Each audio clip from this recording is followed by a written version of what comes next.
the backstory, one of the last living survivors of World War II is sharing her heartbreaking and inspirational story. Marianne Klein witnessed firsthand the atrocities of war, and her new memoir, All the Pretty Shoes, is her story of survival. Marianne joins us to continue the conversation this morning.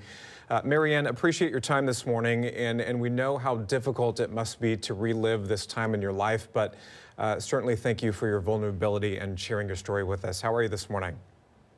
I'm very well, and thank you so much for having me. Yes, thank you for being on. So first, start off by sharing some of your story with us, if you would, and what it was like growing up during World War II.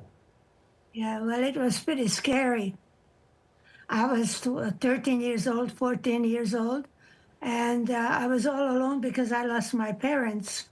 And so what it means is you live in fear. You're like on a constant victim of the war. You know, you're an escapee, and you're afraid of everyone. So you not only have to deal with fear, you have to deal with hunger, you have to deal with having to face constant death, and but you grow up very fast. You become an adult. By the time I was 14 years old, I knew all about life, and I knew about being molested, that men wanted little girls. I had to face a lot of pedophiles because I was alone. I had to live with lies all the time. I changed my name to something that sounded more Christian, and I was in hiding all the time. Marianne, how did you end up making it to America? Your story is it's just remarkable. Thank you. I immigrated. For instance, after the war, I left for Paris, and in Paris they had a welfare system that helped immigrant children who were orphans from the war, and they shipped us off to Canada for adoption. And so I was in Canada for a while. I didn't want to be adopted, so I found myself a career. I became a teenage mother, and that didn't work out very well. And then I started working as a waitress, and then from a waitress, I became a fashion model. And part of that is because I couldn't speak English very well, so the jobs for me were pretty rare. I had to do what I could, and that's why I became a fashion model. And after that, I started studying. I took classes for adults in the evening. I became a painter. I went to art classes. I wanted to do creative things. I've always been creative. My mother was a writer, and she wrote fairy tales. So I guess I inherited that from my mother. Marianne, it sounds like that you did, essentially anything that you could to just survive during a really difficult time. That's exactly right, William. Yeah. How did you find the strength to overcome all the adversity that was coming your way and just survive during that time? Well, during the war, while I was hiding from the bombs and from evil people and from being chased, I was survived on hope. I was always hoping that I will have my father will come back. My father was taken from me by the Germans. They deported him to a concentration camp. So when they took him away, I was left completely by myself. And that made me very angry. I hated the Germans. That was the first time in my life that I became aware of what it felt like to hate. I never hated anyone in my life before, but I hated the Germans. I was angry that they took my father, and I swore to myself, I promised myself, the Germans were not going to kill me, and I'm going to find my father. And that's what gave me hope.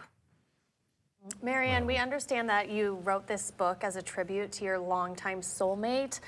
Why was it important for you to write this book in their memory? Well, I always loved writing. I started taking writing courses in Montreal. I went to McGill College, and So I always wanted to write. So my soulmate was a public relations person. He was a very good writer, and he always encouraged me to write. But when I lost him, I wanted to do this in honor of him and also because I was very lonely for him. And there he is. He was my inspiration. What is the significance behind the name of your book, All the Pretty Shoes? How did you come up with that name? A very good question, William, because the whole thing started because I was hiding from the Germans. I was in a protective houses, and the Germans all chased us out from the house, and they took the people and lined them up at the edge of the Danube. I ran away and I hid in a park, so they couldn't see me, but I saw them, and they lined up these people. It was winter time, and they made them take their shoes off, and they had to stand on ice and snow right at the edge of the water, and then they machine gunned them down, and their bodies fell into the water. Today, if you go to Budapest, Hungary, there is a monument that shows the shoes. It's still there. It was a horrific scene, someone that I could never forget in my life.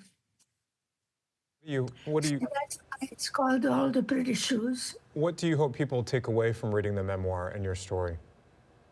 Well, you know, Shirley Temple was my inspiration. I don't know if many people remember Shirley, but she was cute and smart, and everybody loved her. And she was my inspiration. I wanted to be loved. I needed someone to love me. And I thought if I was Shirley Temple, everybody would love me. And I ended up wanting to come to America. And so, with all that inspiration, it gave me hope. And I realized that if as long as you keep on trying, as long as you don't give up, as long as you have strength never to give in to anybody, no matter what people say, I survived by hope, by the search for love, by wanting to better myself for the sake of my parents. I believe that my parents were watching me from above, and I wanted to make sure that they would be proud of me. Wow, wow. Well, thank you so much for sharing your story with us. Hope, love, perseverance, survival. Just survival, yeah. Yeah, just Marianne, amazing. thank you so much for, I know it's difficult to put a book together, especially when you're reliving such a painful time in your life, but congratulations for putting that together and releasing your story to the world, and I'm sure it's going to inspire a lot of people to just continue to persevere and survive just like you did for so many years. I appreciate your time this morning. This opportunity. I have 3 books that I wrote besides All the Pretty Shoes. I have other books that I have. I have this Lady Kelton, for instance. It talks more about what it's like to grow into a woman for an orphan who didn't have a chance. It talks about when I left Paris for adoption. And it talks about my father, who was a gambler. It's called The Gambler's Journey. All of these books are available on Amazon.com. And I have a website, incline2production.com, where you could see all the stories. So thank you for this opportunity. It was very nice meeting you both. It was nice meeting you too. Thanks for joining us.